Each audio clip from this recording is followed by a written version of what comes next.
Masallı rayonunda 53 yaşlı kişi qısqanclıq zəminində yaranan mübahisə zamanı bacanağına xəsarət yetirib. Hadisə rayonun kəndlərindən birində baş verib. 1973-cü il təvəllüdlü Sirac gecə saatlarında yaşadıkları kəndin avtomobil yolunun kənarında qohumu Rüfətin onun ailəsində söz-söhbət yaratması səbəbindən həmin yerdə mübahisə edib. Aralarında şəxsi münasibətlər zəminində baş vermiş mübahisə zamanı Rüfəti bıçağın tiyəsi və sapı ilə vurub, sonra isə onu döyüb. Bu hərəkətləri ilə Sirac bacanağına müxtəlif dərəcəli bədən xəsarətləri yetirib. Siracın barəsində Cinayət Məcəlləsinin 128-ci qəsdən sağlamlığa zərər vurma maddəsi ilə ittiham elan edilib. İş üzrə ifadə verən Sirac ona elan olunmuş ittiham üzrə özünü təqsirli bilib. Təqsirləndirilən şəxs ifadəsində göstərib ki, taksi sürücüsü kimi çalışır. Təxminən 2 il bundan qabaq gecə radələrində Yardımlı rayonundan evimə geri qayıdan zaman həyətimdəki ayaq yolunun işığının yandığını gördüm. Buna fikir vermədim və maşınıma texniki qulluq etdim. Daha sonra evə daxil oldum. Həyat yoldaşımın evdə olmadığını gördüm. Həyətə düşdükdə arvadımı gördüm. Ondan harada olduğunu soruşdum. Arvadım ayaq yolundan gəldiyini bildirdi. Gecə vaxtı arvadımın tək həyətə getməkdən qorxduğunu və hansı səbəbdən ayaq yoluna tək getdiyini düşündüm. Lakin buna çox da əhəmiyyət verməyərək arvadıma heç nə demədim. Evə qalxdıq deyə o ifadəsində göstərib.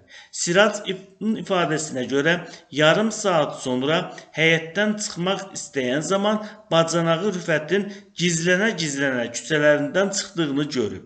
Rüfətdən onun küçəmizdə nə işi olduğunu, haradan gəldiyini soruşdum. O isti sudan piyada gəldiyini bildirdi. Mən isə isti su tərəfdən indi gəldiyimi, yolda ona rast gəlmədiyimi dedim. Rüfət yenə vəziyyəti fərqli cür izah edərək yolda ona maşın rast gəldiyini, maşına minərək yaxınlıqda düşdüyünü bildirdi. Həmin gün Rüfət maşına mindirərək evlərinə apardım. O maşında da həmin vaxt özünü şübhəli apardı. Bir müddət keçdikdən sonra Rüfəti gördüm. Ondan yenə də keçən dəfə onu maşınla evinə apardığımı, indi haradan gəldiyini soruşdum. Rüfət cavab olaraq, sən məni götürməmişsən, mənə şər atırsan deyərək etiraz etdi. Həmin gündən arvadımın Rüfətlə gizli münasibətdə olması ilə bağlı şübhələnməyə başladım. Bu şübhələr mənə əzab verib deyə təqsirləndirilən şəxs ifadəsində göstərib. Siracın sözlərinə görə məlum hadisə günü Türkoba kəndinə müştəri aparıb. Oradan qayıdan zaman digər kəndin avtomobil yolunun kənarında Rüfətin velosipedlə hərəkətdə olduğunu gördüm. Aləmdə olan söz-söhbətə görə arvadımın qardaşı gələrək onu aparıb. Mən maşından düşdüm və Rüfətdən niyə görə aləmi dağıtdığını soruşdum. Onu qorxutmaq məqsədi ilə maşından bıçaq da götürdüm. Mübahisə zamanı bir dəfə bıçaqla ona vurdum. Daha sonra maşına minərək həmin ərazidən uzaqlaşdım. Əvvəllər bir dəfə aramızda mübahisə olub, həmin mübahisə zamanı Rüfətə 2 şillə vurdum. Bundan başqa ekspert rəyinə göstərən xəsarətlərlə razı deyiləm. Mən Rüfətlə bir dəfə bıçaqla zərbə vurmuşam deyə təqsirləndirilən şəxs qeyd edib. Təqsirləndirilən şəxs deyib ki, zərərçəkmiş şəxslə aralarında barışıq əldə olunmayıb. O, törətdiyi əməli etiraf edib, əməlindən səmimi peşman olmasının nəzərə alınmasını, barəsində amnistiya aktı tətbiq olunaraq cinayət təqibinə xitam verilməsini xahiş edib. Zərərçəkmiş Rüfət ifadəsində göstərib ki, məlum hadisə günü gecə saatlarında Masallı rayonunun kəndi ərazisində velosipedlə hərəkətdə olan zaman bacanağı Sirac maşını üzərinə sürüb. Həmin vəziyyət tam yadımda qalmayıb. Hansısa formada velosipeddən yerə yıxıldım. Sirac maşından düşərək söyə-söyə üstümə gəldi, bıçaqla bədənimin müxtəlif nahiyələrinə vurdu. Mən bir-təhər ondan canımı qurtardım. Sirac Hadisə yerindən uzaqlaşdıqdan sonra ətrafdakı evdən Natiq adında bir nəfər səsə gəldi. O, əlimdən qan gəldiyini gördü, həmin qanın dayanması üçün köməklik etdi. Daha sonra təcili tibbi yardıma zəng etdilər. Təcili tibbi yardım gəldikdən sonra xəstəxanaya aparıldım və mənə tibbi yardım göstərildi. Hazırda qolumu normal hərəkət etdirə bilmirəm deyə zərər çəkmiş şəxs ifadəsinə belə yekun vurub. İş üzrə zərər çəkmiş Rüfətin qardaşı Elmanın sözlərinə görə təqsirləndirilən Siraj onun qardaşına şər atıb, güya onun ailəsində söz-söhbət yaratdığını bildirib. Halbuki qardaşım namaz əhlidir, heç vaxt heç kimin ailəsində söz-söhbət yaratmaz. Siraj qardaşımı həmişə buna görə narahat edib, sonuncu dəfə məlum hadisə günü təxminən gecə saat 02:30-da qardaşım zəng edərək Siraj ilə mübahisə etməsini, Sirajın onu bıçaqla vuraraq xəsarət yetirdiyini və xəstəxanaya getdiyini bildirdi. Mən Məsallı rayon mərkəzi xəstəxanasına gəldim və həqiqətən də qardaşımın bıçaqlanmasını gördüm. Qardaşımdan nə məsələ olduğunu soruşdum. O, heç bir səbəb olmadan Sirajın avtomobildən bıçaq götürərək onu bıçaqlamasını və oradan qaçaraq uzaqlaşmasını bildirdi deyə o ifadəsində göstərib. Masallı rayon məhkəməsinin hökmü ilə Konstitusiya və Suverenlik ili münasibəti ilə amnistiya elan edilməsi haqqında Milli Məclisin 19 dekabr 2025-ci il tarixli qərarının 5.1-ci bəndi tətbiq edilib və təqsirləndirilən şəxsin barəsində olan cinayət təqibinə Cinayət Prosessual Məcəlləsinin 43.3-cü maddəsinə əsasən xitam verilib. O, cinayət məsuliyyətindən azad edilib. Bundan başqa Masallı rayonunda iki qardaş arasında ata mülkü üstündə yaranan mübahisə də cinayətlə nəticələnib, hadisə rayonun kəndlərindən birində baş verib. 1976-cı il təvəllüdlü Əfqan kəndarası avtomobil yolunun kənarında qardaşı Mehman ilə uzun müddətdir ata mülkünün bölünməsi ilə bağlı aralarında mövcud olan narazılığa görə mübahisə edir. Mübahisə zamanı o ağac parçası ilə qardaşının baş, əl və bədəninin müxtəlif nahiyələrinə bir neçə dəfə vurub, ona müxtəlif dərəcəli bədən xəsarətləri yetirib. Əfqanın barəsində Cinayət Məcəlləsinin 128-ci maddəsi ilə ittiham elan edilib. İş üzrə ifadə verən Əfqan ona elan olunmuş ittiham üzrə özünü təqsirli bilib.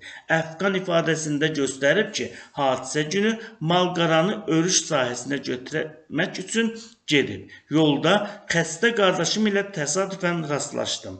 Bu zaman məlum hadisə baş verdi. Aramızda əvvəllər də mülklə bağlı mübahisələrimiz olub. Bundan əvvəl onlar iki qardaş məni döyüblər. 2 ildir aramızda mübahisələrimiz var. Dəfələrlə münaqişələrimiz olub, uşağımı döyüb barışmışıq deyə o ifadəsində göstərib. Təqsirləndirilən şəxs deyib ki, himayəsində 2 azyaşlı olmaqla 4 uşağı var, o əməlindən peşman olduğunu, bir də belə hallara yol verməyəcəyini deyib. Məhkəmədən barəsində amnistiya aktının tətbiq edilməsini xahiş edib. Zərər çəkmiş Mehman ifadəsində göstərib ki, 2021-ci ildə həbsxanadan buraxıldıqdan sonra ata yurdunda yas məclisinə gedib. Bir neçə bacım və qardaşımın həmin məclisdə olmadığını gördüm. Məsələni öyrəndim ki, Əfqan onları həyətdən qovub. Bununla bağlı etirazımı bildirdim. Etirazımı bildirdikdən sonra Əfqan mənimlə mübahisə etməyə başladı. Həmin vaxt qohum əqraba orada olub. Əfqan bacı və qardaşlarımın ünvanına xoşa gəlməyən təhqirami söyüşlər söyməyə başladı. Mən də ona bir şillə vurdum deyə o ifadəsində göstərib. Zərər çəkmiş bildirib ki, Əfqan baş vermiş olayla bağlı Daxili İşlər Nazirliyinin 102 qaynar xəttinə zəng vurub. Polis şöbəsində mənə həmin həyətə girməyimi, məhkəməyə müraciət edərək mülkiyyətimi əldə etməyimi dedilər. Mən də məhkəməyə müraciət etdim. Bu mübahisələrimiz davam etdi deyə o ifadəsində qeyd edib. Mehmanın sözlərinə görə hazırki hadisəyə gəlincə Əfqan həmişə ondan ehtiyat edib. Çünki Əfqanın artıq əskiz hərəkətləri olub. Mən də onu tənbih edirdim ki, bir də belə hallara yol verməsin, qohum əqraba söyüşlər söyməsin. Həm də bir neçə dəfə Əfqanı vurmuşam ki, pis hərəkətlər etməsin. Həmin günü maşında düşərək üzü evə tərəf getdiyim zaman bir də ayıldım ki, özümdən getmişəm. Hatmış halda yerdə uzanmışam. Huşsuz olmuşam. Əlimin, başımın qan içində olduğunu gördüm. Şok vəziyyətdə oldum. Bacısım oğlu həyətdən çıxaraq olduğum tərəfə gəldiyi zaman sən demə Əfqan arxadan mənə zərbələr indirib. Bacım oğlu məni xəstəxanaya çatdırıb, xəstəxanada mənə ilkin tibbi yardım göstərdilər. Əlimə tikiş vurdular. Səhəri gün polis bizi çağıraraq izahatımızı aldı deyə zərər çəkmiş şəxs ifadəsində göstərib. Zərər çəkmiş qardaşı Əfqanın ona və digər ailə üzvlərinə qarşı etdiyi bu kimi hərəkətlərinə son qoymasını istəyib. O deyib ki, əgər Əfqan onunla barışmaq istəmirsə, o da onunla barışmayacaq. Masallı rayon məhkəməsinin hökmü ilə Konstitusiya və Suverenlik ili münasibəti ilə amnistiya elan edilməsi haqqında Milli Məclisin 19 dekabr 2025-ci il tarixli qərarının 5.1 və 1.16-cı bəndləri tətbiq edilib və təqsirləndirilən şəxs cinayət məsuliyyətindən azad edilib. Onun barəsində olan cinayət təqibinə xitam verilib. Təqsirləndirilən şəxsin barəsində seçilmiş polis nəzarəti altına vermək qətimkan tədbiri ləğv edilib.